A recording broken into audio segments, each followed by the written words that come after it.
우리 옛말에 이런 말 있죠. 낱말은 새가 듣고 반말은 누가 들어요? 쥐가 듣는다. 그런데 우리 그리스도인들은 항상 이런 마음을 가져야 됩니다. 하나님께서 우리의 마음의 생각까지 감찰하신다고 하셨기 때문에 우리가 평상시 하는 말을 하나님께서 다 듣고 계시다는 거예요. 그래서 내가 이거 하워링이 자꾸 나는데 좀 봐주세요. 그래서 내가 하나님 앞에 긍정적인 말, 믿음의 말, 소망의 말을 하면 나의 미래는 긍정, 소망, 그 믿음의 고백대로 하나님이 이루어 주신다는 거죠. 근데 불평하고 원망하고 신세한탄을 하면 이것이 마치 감옥의 창살처럼 나를 딱 가둬서 거기서 나가지 못하게 만들어요. 항상 불평거리가 항상 생겨나고 신세한탄거리가 항상 생겨나게 마련인 거예요. 그래서 오늘은 말에 대해서 어찌 보면 여러분의 인생에 너무나 중요한 거예요. 여러분이 이제 여러분 자녀들도 결혼을 하게 될 텐데 배우자를 고를 때 세상 사람들은 외모를 많이 보죠. 뭐 그리스도인들도 외모를 많이 봐요. 외모를 안 볼 수는 없죠. 근데 외모보다 더 중요하게 봐야 될 게 있어요. 그것은 뭐냐면 그 자매가 그 형제가 언어를 어떻게 구사하는지를 봐야 돼요. 그 형제 그 자매가 말을 하는데 이 말이 긍정의 말, 소망의 말, 비전의 말, 또 우리는 크리스찬이기 때문에 하나님의 말씀에 근거한 말을 평상시에 많이 할 수 있느냐? 아니면 불평하고 원망하고 짜증스러운 말과 신세한탄, 미움의 말, 심지어는 저주의 말, 복수의 말 이런 것들로 차 있느냐? 왜냐하면은 말을 한다는 거는 여러분 그냥 우리 입술이 그냥 움직이는 게 아니에요. 내 머리에서 내 마음속에 있는 생각을 입술로 표출하게끔 명령을 내립니다. 그러면 내 마음에 있는 생각이 입술로 나오는 거예요. 그러면 그 사람의 말이 곧 그 사람의 인격이고 그 사람의 말이 그 사람의 생각이고 그 사람의 말이 곧 그 사람인 거예요.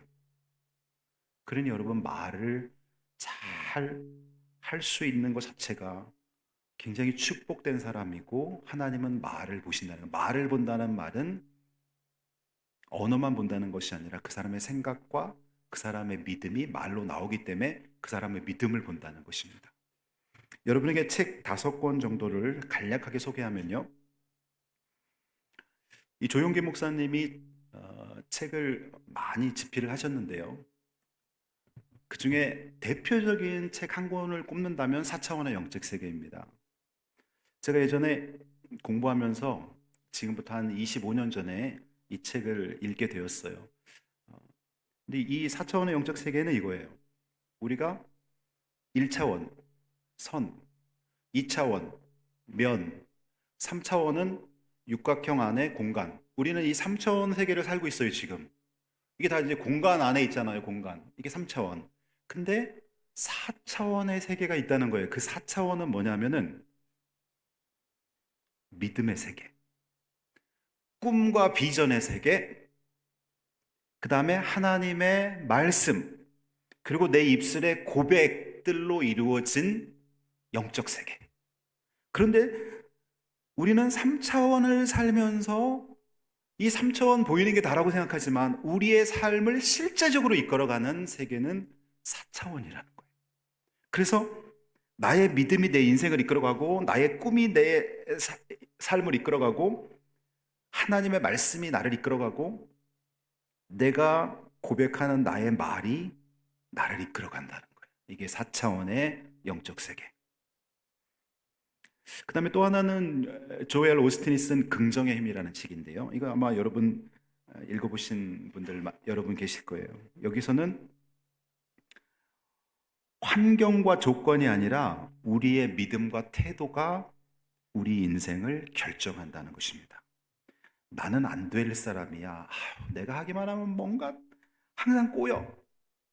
내 인생이 그렇지 뭐.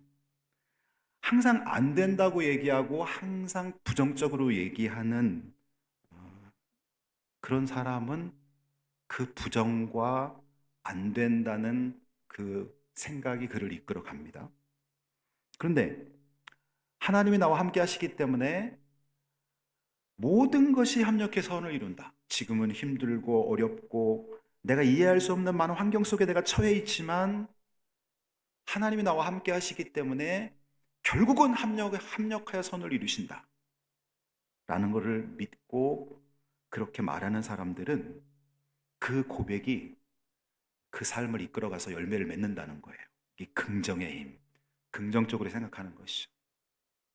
그 다음에 말의 힘이라는 책이 있어요. 로버트 모리스 같은 책인데 이것은 말을 농부가 씨앗을 심듯이 말이 우리 인생의 씨앗이라는 거예요.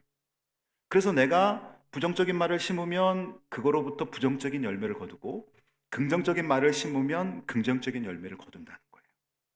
여러분 한번 최근에 한 5년, 10년 여러분은 어떤 말을 하며 사는지 한번 스스로 생각해 보세요. 늘 긍정적인 말을 하고 소망의 말을 하고 하나님의 말씀에 근거한 말을 하고 있으면요, 여러분은 반드시 여러분 혼자만 행복한 것이 아니라 여러분 주변이 막 살아나는 걸 느낄 것입니다. 그런데 여러분이 불평하고 원망하고 신세한탄하고 항상 안 된다고 말하고 다른 사람을 평가할 때도 항상 부정적으로 하고 그러면 여러분 주변에 사람이 없어요. 그리고 내 가족들이 시들시들 시들어갑니다. 내 직장에 내 주변 사람들이 시들어갑니다. 이것이 바로 말의 힘이라는 것이죠. 네 번째, 죽고 싶을 만큼 힘들 때 읽는 책. 이 책에서는 이렇게 말하고 있어요. 우리가 종종 상황이 너무너무 힘들기 때문에 그 사람이 죽는다고 생각하지만 그게 아니라는 거예요. 어떤 사람이 정말 중, 뭐 자살을 결심하고 극도의 또 어떤 위기 속에 처할 때 상황이 힘들기 때문에 그 사람이 죽는 것이 아니라 내면의 언어, 자기가 자기 스스로에 대해서 내면의 언어가 지금 자기를 죽이고 있다는 것이죠. 만일 세상에 힘든 사람들이 다 죽는다면 여러분 하루에도 수십만 명, 수만 명이 죽어야 됩니다. 근데 기가 막힌 힘든 과정 속에서도 사람들이 죽는 것이 아니라 오뚜기처럼 일어나고 또 자기 스스로 그 환경을 헤쳐나가는 사람들이 많아요. 그러니 환경 때문에 내가 죽는 것이 아니라 내가 스스로 내 내면에 나를 향해서 부정적인 내 자아를 평가하는 것이죠. 내면의 언어가 우리를 더 깊은 절망으로 이끈다. 이것이 죽고 싶을 만큼 힘들 때 읽는 책에서 주는 교훈입니다. 그러면 우리 내면의 언어를 긍정적인 언어로 바꾸는 거예요. 우리 내면의 언어를 소망의 언어로 바꾸는 거예요. 나는 할 수 있다. 하나님이 나와 함께 하신다. 지금 겪고 있는 이 힘든 것도 내가 믿음으로 주를 바라볼 때 결국은 합력하여 선을 이룰 거야. 여러분, 합력하여 선을 이룬다는 말씀을 여러분 어, 잘 이해하고 계신가요? 이거는 뭐냐면은 지금 힘든 과정이 만일 없었다면 나는 오히려 하나님과 더 멀어질 수도 있고 지금 힘든 과정이 없었다면 오히려 나는 내 아내의 마음, 내 남편의 마음, 내 자식의 마음, 내 부모의 마음을 잊지 못했을 텐데 내가 지금 이 힘든 과정을 통해서 오히려 주변 사람을 더 사랑할 수 있으니 합력하여 선을 이룬 거야. 지금 내가 겪고 있는 이 고난이 나를 영적으로나 모든 부분에서 더 성숙시키고 있다면 이 고난은 결국 하나님이 나를 성장시키는 통로로 사용한다. 이게 합력하여 선을 이루는 것입니다. 그 다음에 혀의 권세. 이 책은 잠언서에 나오는 그 혀에 대한 말씀. 사람이 어떻게 한 입에서 찬송과 저주가 나오겠느냐? 어떻게 우물에서 쓴맛과 단물을 동시에 내겠느냐? 그 잠언서 말씀을 갖고 쓴 책인데요. 우리 혀가 엄청난 능력이 있다는 거예요. 말이 생명과 죽음을 좌우한다는 것입니다. 그래서 혀라는 거는요, 우리 신체에서 뭐 혓바닥을 내밀기 전에는 잘 보이지도 않아요. 그리고 우리 신체 그냥 아주 작은 기관인데 내 삶에 있어서는 엄청난 영향력을 미치는 거예요, 혀가. 우리가 무엇을 말하느냐에 따라서 삶의 방향이 결정됩니다. 믿음의 고백은 영적 전쟁에서 승리를 가져오고요. 두려움과 불신앙의 말은 패배를 가져오게 됩니다. 이제 오늘 본문에 들어가 봅니다. 이스라엘 백성들은 애굽에서 430년을 거하면서 야곱의 가족 70명이 애굽 고센 땅에 거하게 되죠. 그런데 430년이 지나면서 수백만 명으로 엄청난 부흥을 이루게 되죠. 그리고 나서 이스라엘 백성을 모세를 통해 하나님이 출애굽시키는데요. 출애굽시키는 과정 속에서 이 강대국 이집트 그 왕 바로가 이들을 보내지 않습니다. 처음에는. 왜냐하면은 여러분 요즘도 보세요. 우리나라 이 건설 현장이나 또 시골 농사 짓는데 외국인들이 빠지면요, 우리나라 지금 마비될 거야. 밤에 야간 작업하고 그럴 때 보면요, 다 외국인 노동자들이 일하고 있어요. 힘든 일들. 물론 우리나라가 그만큼 잘 살게 된 부분이 있겠죠. 이집트에서 이스라엘 백성들이 무슨 일을 했는지 아세요? 농사일과 건축일을 했습니다. 여러분 출애굽기 1장에 보면 비돔과 라암셋을 건축했다. 이스라엘 백성들이 비돔과 라암셋. 그러면 뭐 신전의 그 조형물들을 이스라엘 백성들이 만들고 농사 허드렛 일들 벽돌에다가 진흙에다가 집을 넣어서 벽돌을 구워내는 거 이스라엘 백성들이 했습니다. 그런데 이스라엘 백성들이 갑자기 다 나간다 그러면은 이집트의 노동력이 완전히 이제 무너지게 되는 것이죠. 그래서 바로가 안 보내려고 그러는데 하나님이 모세를 통해서 10가지 재앙을 내립니다. 하나하나. 뭐 피 재앙, 이 재앙, 뭐 개구리 재앙, 막 이런 재앙들이 어둠 재앙. 근데 마지막 재앙이 결정적으로 애굽 땅에 있는 모든 백성들의 장남이 죽어나가는 재앙, 장자의 재앙. 짐승 중에서도 첫 번째 새끼가 죽는 재앙. 그러니까 이 재앙을 견딜 수가 없는 거예요. 이 장자의 재앙을 통해서 바로가 손을 들고 이스라엘 백성들 다 데리고 나가라고 합니다. 그래서 결국은 모세가 이스라엘 백성들을 데리고 출애굽을 하는 거죠. 그것을 또 현장에서 경험한 사람들이 이스라엘 백성들이었어요. 이스라엘 백성들도 애굽에서 장자들이 죽어야 되는데 하나님께서 어린 양의 피를 그 대문에 발라놓으면 성령 하나님께서 장자를 칠 때 이스라엘 백성들은 그 어린 양의 피를 보고 재앙이 넘어간다. 그래서 유월절입니다. 유월이라는 것은 재앙이 넘어간다. 그런 뜻입니다. 이스라엘 가정에서는 하나님이 장자를 치지 않고 어린 양이 죽은 걸로 대신 여기면서 넘어가겠다. 이거는 굉장히 중요한 의미가 뭐냐면 우리가 천국문 앞에서 우리도 우리 죄를 위해 죽어야 되는데 십자가에 달리신 하나님의 장자인 예수님이 십자가에서 피 흘린 걸 보고 우리가 죽어야 되는 재앙을 넘어가리라. 유월절 어린 양의 교훈입니다. 그래서 예수 믿는 자들은 죄가 없는 게 아니라 예수님의 보혈이 죄를 덮고 있는 것입니다. 그렇기 때문에 우리가 하나님이 우리를 심판할 때 예수님이 나를 위해 죽은 걸로 대신해 주는 겁니다.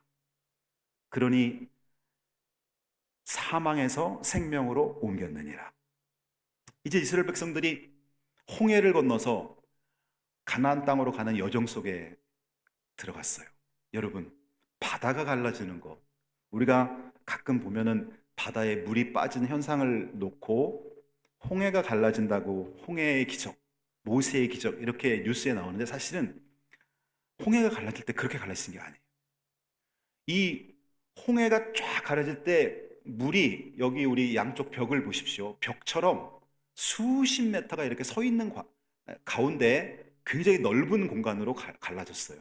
그러니까 그러면서 강력한 동풍이 불면서 뻘이 푹푹 발이 들어가는 뻘을 하나님이 순식간에 말려버렸어요. 그러니 그곳을 마른 땅처럼 이스라엘 백성들이 건넜더라. 건너가다가 막 물고기들이 막 튀어나오는 것도 보겠죠? 생생하게 하나님의 기적을 그들은 본 거예요. 그리고는 뒤쫓아오는 애굽 군대는 이스라엘 백성들이 다 건너가니까 하나님이 이 바다를 합치면서 수장되었습니다. 이렇게 하나님을 체험한 그들이 우리 생각 같아서는 홍해를 건너고 나서 가나안 땅까지, 여러분, 정상적인 걸음으로, 장정들이 정상적인 걸음으로 걷잖아요. 2개월에서 3개월이면 가나안 땅 들어갑니다. 그런데 40년 동안 광야를 헤매게 하나님 만드신 거예요. 왜 그랬을까요? 여러분, 왜 그랬을 것 같아요? 이스라엘 백성들의 말 때문에. 그들이 원망하고 불평하고 감사하지 않고 계속 불평하는 거예요.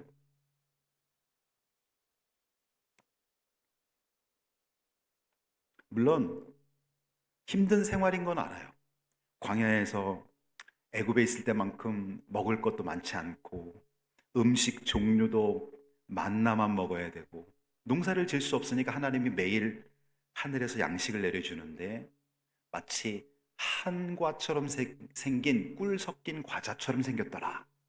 한과처럼 생긴 것을 그들은 모아서 먹은 거예요. 물론 그 안에 영양소가 다 들어있었겠죠? 근데 이들이 그걸 먹으면서 하나님 앞에 감사하고, 주님, 저희들이 이제 곧 가나안 땅에 들어가는데 주님, 저희들을 안전하게 인도하옵소서. 가나안 땅에서의 그 풍요로운 삶과 하나님과 동행하는 신앙 공동체를 꿈꾸면서 그들이 기도 공동체, 나눔 공동체, 간증 공동체를 만들어야 되는데 불평 공동체가 돼버리는 거예요. 그러니까 하나님께서는 이런 백성들을 가나안 땅에 들어가서 그 자녀들이 보고 배우는 것이 불평과 원망. 아니, 이스라엘 백성들을 가나안 땅에 인도한 의미가 없는 거예요, 하나님이. 그래서 그들이 40년 동안 광야에서 배회를 하게 만듭니다. 2개월에서 3개월이면 가나안 땅에 갈 거를 40년 동안 가니까 이 도대체 몇 배예요, 몇 배? 100배 이상 돌아다니는 거죠. 그러면서 이들이 가나안 땅에서 무슨 말을 하냐면 차라리 광야에서 죽었으면 좋겠다고 얘기합니다. 그들은 그냥 신세 한탄처럼 툭 던진 말인지 모르겠지만 하나님께서 이 말을 들으시고 뭐라 그러시냐면 충격적인 선언을 하십니다. 내 귀에 들린 대로 내가 행하리라. 오늘 설교 제목입니다. 내 귀에 들린 대로. 너희 말이 내 귀에 들린 대로 내가 너희에게 행하리라. 지금까지는 여러분이 어떻게 살아오셨던지, 여러분이 혹시나 예수 믿으면서도 불평을 많이 하고 원망을 많이 했다면 오늘 설교를 들으면서 하나님 앞에 철저하게 회개하세요. 그리고 오늘부터 우리가 뭐 90까지 살지 100살까지 살지 모르지만 이 땅에 사는 동안 늘 감사의 말, 긍정적인 말, 소망의 말, 이런 말을 하세요. 그럼 하나님이 하나님의 귀에 들린 대로 시행한다고 약속하셨어요. 이 말은 어떤 사람에게는 축복이고 어떤 사람은 저주예요. 왜냐하면은 불평하고 원망하고 신세한탄한 말이 하나님께 들려지면 그 사람은 불평과 원망 속에서 평생 살게 해주겠다는 거예요, 하나님께서. 그러나 아무리 힘들고 고난 속에서도 믿음의 눈으로 하나님을 바라보고 믿음 안에서의 말, 소망의 말, 감사의 말을 하면 하나님께서 그 말 한 대로 이루어 주시겠다는 거예요. 그래 너무나 감사하지. 여러분 요한계시록 5장 8절에 보면 우리 성도들의 기도가 금 대접에 담겨서 천사들이 우리 성도들의 기도를 하나님께로 올려보낸다는 구절이 있어요. 자 보세요. 그 두루마리를 취하심에 내 생물과 24장로들이 어린 양 앞에 엎드려. 어린 양은 누굴 상징합니까? 예수 그리스도. 어린 양 앞에 엎드려 각각 검은고와 향이 가득한 금 대접을 가졌으니 이 향은 성도들의 기도들이라. 우리가 드리는 기도가 금 대접에 담겨서, 자, 요한계시록 8장 4절. 향연이 성도의 기도와 함께 천사의 손으로부터 하나님 앞으로 올라가는지라. 우리는 기도하면 내가 기도한 것도 어느 날 나 뭔 기도했지라고 잊어버릴 때가 많아요. 근데 하나님은 절대 잊지 않으신다는 거예요. 우리가 기도한 것들을 천사들이 이 기도를 하나님께로 그대로 전달해드리고 하나님은 우리 기도를 들으신다는 거예요. 그래서 우리가 합심으로 막 기도할 때도 있고요. 여러분 직장에서 아침에 일찍 출근해서 성경 읽으면서 큐티하면서 기도하는 것도 있고요. 밤 기도회 때 교회 와서 우리가 합심으로 기도하는 것도 있고요. 어떤 종류의 기도라도 좋아요. 묵상 기도, 합심 기도, 통성 기도, 아니면 혼자 뭐 독백 기도, 관상 기도, 뭐 다 좋아요. 우리의 기도가 하나님께 상달되고 하나님이 그를 들으신다는 거죠. 그러니 불평해서는 안 돼요. 원망해서는 안 돼요. 기도도 들으시는 하나님이 불평과 원망도 들으시는 것입니다. 혹시 여러분 자녀들이 막 힘들고 어려워서 부모님한테 힘든 얘기를 하면 그거는 다 들어줘야 돼요. 아, 너 많이 힘들었구나. 많이 고생했지. 다 토닥토닥 하면서 들어줘야 돼요. 그런데 힘든 얘기를 하는 게 아니라 불평과 원망이 습관이 돼가지고 어떤 환경 속에도 얘는 불평하는 거예요. 어떤 환경 속에도 얘는 부정적인 말을 하는 거예요. 그럼 그건 고쳐줘야 되는 거예요. 왜냐하면 그 아이의 진로를 위해서 하나님이 이 소리를 다 들으시고 오늘 말씀처럼 내 귀에 들린 대로 내가 시행하리라 주님 말씀하셨잖아요. 그러니까 불평과 원망이 습관화될 때는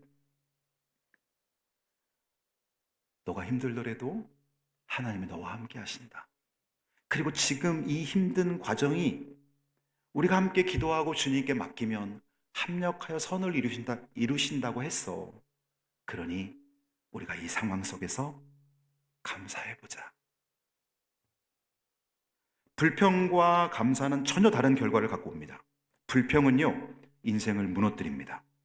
이스라엘 백성은 광야에서 죽겠다고 말했고 그 결과 정말 출애굽 한 사람 중에 출애굽할 때 20세 이상 남자의 수가 60만 명이었습니다. 그러면 여자도 60만 명 정도 되겠죠. 그럼 120만 명.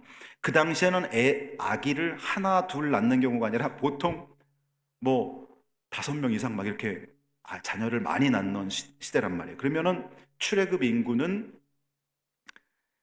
20세 이상 남녀 합쳐서 120명에다가 자녀들을 수까지 합치면 최소한 200만 명에서 300만 명으로 신학자들은 추정하는 거예요.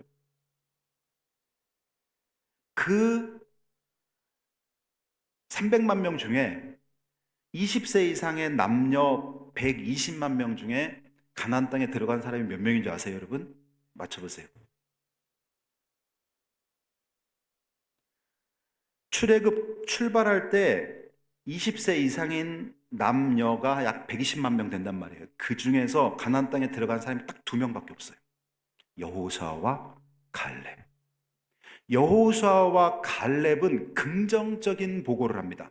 그들이 한 지파에서 한 명씩 뽑아가지고 이제 가나안 땅을 정탐하러 보내는데 12명이 돌아와서 10명은 부정적으로 보고를 하고 2명 여호수아와 갈렙은 긍정적인 보고를 합니다. 그랬더니 하나님께서 여호수아와 갈렙만 가나안 땅에 들어가게 하고 나머지는 다 출애굽 과정 속에서 광야에서 태어난 자녀들, 그리고 출애굽할 때 20세 미만의 젊은 자녀들이 들어가게 되는 것이죠. 오늘 여러분 민수기 14장 본문 29절 한번 보겠습니다. 29절. 너희 시체가 이 광야에 29절. 너희 시체가 이 광야에 엎드러질 것이라. 너희 중에서 20세 이상으로 계수된 자, 곧 나를 원망한 자 전부가 30절. 여분네의 아들 갈렙과 눈의 아들 여호수아 외에는 내가 맹세하여 너희에게 살게 하리라 한 땅에 결단코 들어가지 못하리라. 하나님 말씀이에요. 하나님께서 이 두 명만 들여보내는 거죠. 그러니까 불평이 여러분 굉장히 무서운 거예요. 불평과 원망이 내 입에 습관화되는 건 너무나 무서운 거예요. 여러분이 가정에서 내가 늘 불평하고 원망하고 그 습관이 되잖아요. 여러분, 내 남편이 어느 날 죽어갑니다. 내 아내가 죽어갑니다. 영적으로 죽어갑니다. 내 자식들이 그대로 그 불평 유전자를 물려받아서 이 자녀들도 어느 날 모든 상황 속에서 불평합니다. 그런데 반대로 내가 어떤 상황 속에서도 항상 기뻐하라, 쉬지 말고 기도하라, 범사에 감사하라. 어떤 상황 속에서도 감사하고 기뻐하잖아요. 그러면 나랑 가장 가까이 있는 내 남편이 살아나고요, 내 아내가 살아납니다. 내 자식들이 살아납니다. 여러분, 힘들고 어려운 것은 이 지구상에 사는 모든 사람들이 다 겪는 거예요.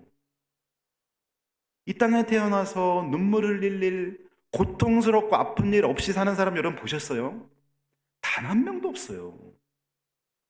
그런데 모든 상황 속에서 하나님께서 말씀하시잖아요. 항상 기뻐해라. 쉬지 말고 기도해라. 범사에 감사해라. 이는 그리스도 예수 안에서 너희를 향하신 하나님의 뜻이니라. 우리가 교회 신앙생활 할 때도요, 여러분이 성가대를 섬기고 찬양단을 섬기고 목장 모임을 할 때도요, 어떤 사람이 계속 감사하고 기뻐하고 소망과 비전의 말을 하잖아요. 그러면 그 기관이요, 뜨겁게 살아납니다. 정말이에요. 목장 모임을 할 때도 어떤 사람이 저분 분명히 너무나 힘든 거 다 알아요. 그런데 그 와중에 항상 소망의 말, 믿음의 말, 감사의 말, 한 주간 살았던 삶 속에서 감사거리들을 잔뜩 가지고 와서 목장 모임에 나누는 거예요. 그러면 다른 사람이 불평을 하려고 딱 준비했다가도 쑥 들어갑니다. 나보다 더 힘든 사람이 하나님 앞에 감사하고 있어요. 그런데 반대로 내가 늘 부정적으로 늘 이것이 습관화되어 있잖아요. 여러분, 내 주변이 시들어지는 거예요. 시들. 내 사역이 시들어집니다. 그러니까 절대 불평과 원망의 습관은 버려야 됩니다. 여러분 자녀들에게 어느 날 갑자기 교육한다고 되는 게 아니에요. 내가 감사의 말을 지금부터 죽을 때까지 하는 거예요. 그러면 교육하지 않아도 이 아이들이 보게 되는 거예요. 불평이 나오려고 하면 딱 손가락을 딱 입에다가 이렇게 대고서 항상 기뻐하라. 쉬지 말고 기도하라. 범사에 감사하라. 이는 그리스도 예수 안에서 너희를 향한 하나님의 뜻이니라. 데살로니가전서 5장 16절에서 18절 말씀을 딱 알려주고, 감사가 당신을 축복합니다. 감사가 당신 인생을 이끌어갑니다. 이렇게 말하는 것이죠. 감사는 인생을 바꾸는 믿음의 선택이에요. 그래서 좋아서 감사하는 것이 아니라 힘들어도 감사하는 것입니다. 왜냐하면 믿음의 선택이기 때문에. 똑같은 걸 보고 나서도 여호수아와 갈렙은 긍정적인 보고를 합니다. 한번 볼까요? 여호수아와 갈렙이 긍정적인 보고를 하죠. 먼저 민수기 14장 9절을 한번 보면요, 다만 여호와를 거역하지는 말라. 또 그 땅 백성을 두려워하지 말라. 그들은 우리의 먹이라. 그들의 보호자는 그들에서 떠났고 여호와는 우리와 함께 하시느니라. 그들을 두려워하지 말라 하나. 민수기 14장 9절에 보면은 여호수아와 갈렙이 똑같은 곳을 보고 10명은 악평을 하는데 이들은 긍정적인 보고를 합니다. 그 땅 백성들을 두려워하지 말라. 그들은 우리의 먹이라. 하나님과 함께 하시기 때문에 우리가 승리한다는 것이죠. 성경에 보면은 다 믿음의 승리자들은요, 부정적인 말, 불평하는 사람 단 한 사람도 없어요. 여러분이 너무나 좋아하는 시편 23편, 여호와는 나의 목자시니 내가 부족함이 없으리다. 그날을 푸른 초장에 누이시며 쉴 만한 물가로 인도하시는도다. 내가 사망의 음침한 골짜기로 지날지라도 해를 두려워할지는 주께서 나와 함께 하심이라. 그 시편 23편이 우리에게 너무나 큰 힘을 주잖아요. 여호와는 나의 목자시니 내가 부족함이 없으리로다. 그러면 이 시편 23편은 다윗이 자기 인생에서 자신이 정말 잘 나갈 때, 화려할 때, 이스라엘이라는 나라를 강대국으로 반석 위에 올려놨을 때 이 시편 23편을 썼을까요? 아니면 너무너무 힘들고 어려웠을 때 썼을까요? 우리가 언뜻 생각하면 다윗이 하나님 앞에 복을 받아서 승승장구할 때 이 시편 23편을 썼을 것 같아요. 근데 이 시편 23편은 아이러니하게도 다윗이 사울 왕에게 쫓기면서 광야에서 생명의 위협을 받는 정말 그 기가 막힌 상황 속에서 그가 썼다는 거예요. 그러니 다윗이 참 대단하지요. 지금 사울이 나를 죽이려고 군대를 파송해서 나를 뒤지고 있는데 그 안에서 여호와는 나의 목자시니 내가 부족함이 없다고 글을 써나가는 거예요. 도대체 이런 감사의 유전자가 어디 있습니까? 하박국 선지자는 하박국 3장 17절 18절에 보면은 하박국은 나라가 무너지고 모든 것이 사라지는 절망의 상황 속에서 그는 이렇게 글을 씁니다. 비록 무화과 나무가 무성하지 못하며 포도나무에 열매가 없으며 감람나무에 소출이 없으며 밭에 먹을 것이 없으며 우리의 애 없으며 외양간에 소가 없을지라도 나는 여호와로 말미암아 즐거워하며 나의 구원의 하나님으로 말미암아 기뻐하리로다. 이것이 정말 감사라는 거예요. 하나님이 벌써 우리를 위해서 아들 예수를 십자가에 못 박아 죽이신 절대 감사의 조건을 우리는 갖고 있잖아요. 절대 감사의 조건. 이 땅에서 힘든 일 있어요. 자녀들한테 어려운 일 연락이 옵니다. 부모님이 건강에 빨간 신호등이 들어옵니다. 인생을 살면서 다 겪는 일이에요, 우리가. 여러분, 우리 모두는 다 앞으로 겪어가야 돼요. 그리고 우리도 부모님이 겪는 과정을 똑같이 겪어야 돼요. 우리도 정신이 흐려지고요. 어떤 사람은 치매가 진행되고요. 우리도 똑같이 겪는 거예요, 다. 그런데 어떤 사람은 그 상황 속에서 감사합니다. 나는 여호와로 말미암아 즐거워하며 나의 구원의 하나님으로 인하여 말미암아 기뻐하리로다. 우리가 하나님 앞에 감사할 절대 조건을 갖고 있기 때문에 환경의 변화와 상관없이 감사하며 사는 것입니다.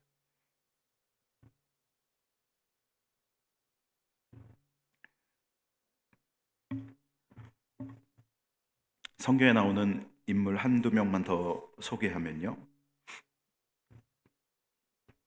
백부장, 마태복음 8장 8절에 보면은 이 백부장은 100명의 부하를 거느리고 있는 로마 군대 그 집계에서 지금으로 말하면 중대장 정도 되는 백부장. 이 백부장이 자기 종이 병에 걸려 죽게 생겼어요. 근데 이 백부장은 그래도 사랑이 많은 사람이에요. 왜냐하면 뭐 어떤 사람은 한 명 좀 죽으면 또 99명이 있으니까 괜찮아 이렇게 생각할 수도 있는데 이 백부장은 자기 한 명의 병사가 죽어가는 걸 마음에 그를 살리고 싶어서 예수님은 사모하는 자의 믿음으로 반응하는 자의 질병을 고치신다는 소문을 듣고 그가 예수님에게 찾아갑니다. 종을 데리고 가야 되는데 종은 데려갈 힘이 없으니까 자기가 그 먼 거리를 예수님께 갑니다. 그리고는 예수님이 이제 원래 같으면 예수님 저희 집에 오셔서 누워있는 제 종 머리에 안수해 주셔서 낫게 해주세요. 보통 이렇게 할 거 아니에요. 근데 백부장 이런 말을 하는 거예요. 주님, 저희 집에 올 필요 없습니다.